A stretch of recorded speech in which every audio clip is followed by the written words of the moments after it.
Clean Nigeria campaign, including the reconstitution of its steering committee, the launch of a 5 to 2030 strategy, declaration of 148 local government areas as ODF, creation of a real-time monitoring web portal, and ongoing highlights and traditional leaders, steadfast in its commitments to supporting subnational governments to end open defecation by 2030. He acknowledged the vital role of development partners such as the United Nations International Children's Emergency Fund, UNICEF, and WaterAid, Self-Help Africa among others, in providing technical and financial assistance that had accelerated sanitation across the country. India's foreign ministry has said his country has refused to sign a joint statement at the Shanghai Cooperation Organization Summit in China, as it did not reflect the country's concerns on terrorism. Spokesperson Randy Jeswa said India's desire for its concerns to be reflected was not acceptable to one particular country. Reports say that Delhi refused to sign the statement after it omitted the Pahalgam attack, a deadly militant attack that killed 26 tourists in India-administered Kashmir. India had blamed its neighbors Pakistan for sheltering a militant group it blames for the attack. Pakistan had rejected the allegations. Kenya's Interior Minister, Mr. Kipchumba Murkomen, has denied that the police used excessive force during yesterday's protest in killing at least 10 people, in which at least 10 people were killed, describing them as terrorism disguised as dissent and an unconstitutional attempt to change the government. Mr. Murkomen commended security agencies for their restraint amid extreme provocation, crediting them with helping to foil an attempted coup.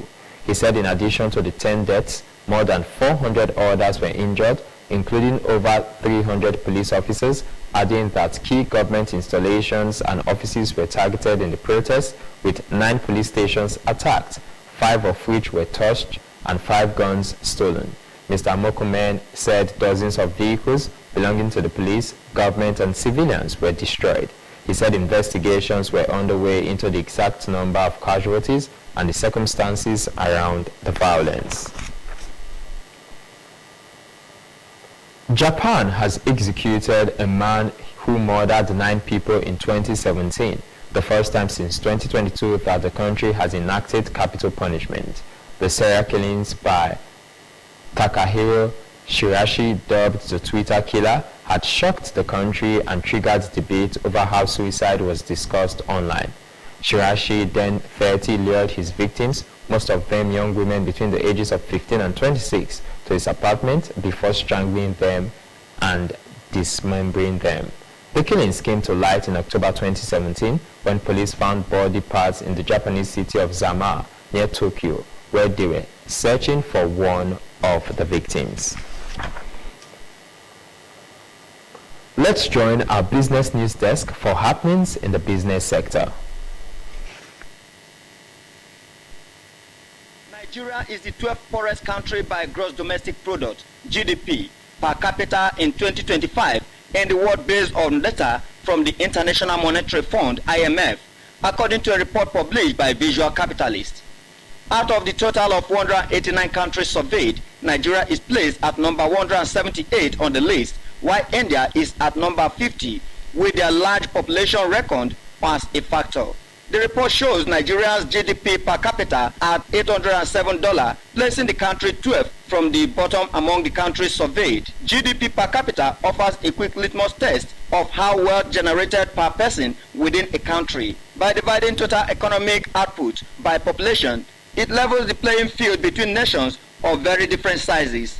South Sudan topped the list as the world's poorest country with a GDP per capita of $251, followed by Yemen, Burundi, the Central African Republic, and Malawi. India also appears on the list, ranking as the 50th poorest country with GDP per capita of $2,878, despite being the 4th largest economy in the world by the total GDP. Nigeria's low per capita figure underscores the persistent economic hardship faced by a significant portion of the population.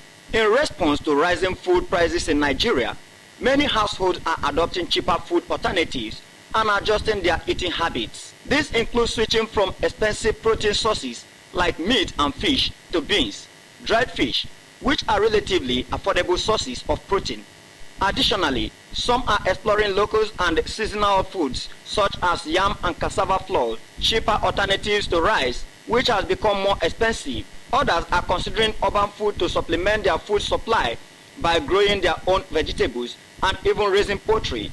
Some families are reducing the quantity of food they consume at each meal. Many are opting to buy food in smaller quantity, focusing on daily or weekly need rather than stocking up. Even as more families are cooking at home instead of eating out to save money. Meanwhile, informal saving and cooperative groups are gaining popularity to help with bulk purchases and support during the tough economic times. By adopting these and other strategies, Nigerians are finding ways to navigate the challenges of food inflation and maintain a healthy diet despite the rising cost of living. The Joint Admissions and Matriculation Board (JAMB) has raised the alarm over the poor turnout of candidates yet to reprint their examination notification slips ahead of the 2025 Unified Tertiary Matriculation Examination (UTME) mop-up examination scheduled for tomorrow, June 28.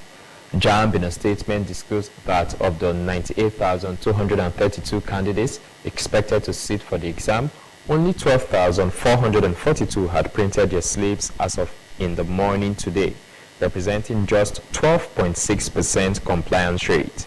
JAMB emphasized that the mop-up test represented a unique opportunity for candidates who missed the main UTME to still participate in the 2025 admission process, warning that failure to print the slip automatically meant forfeiting the chance.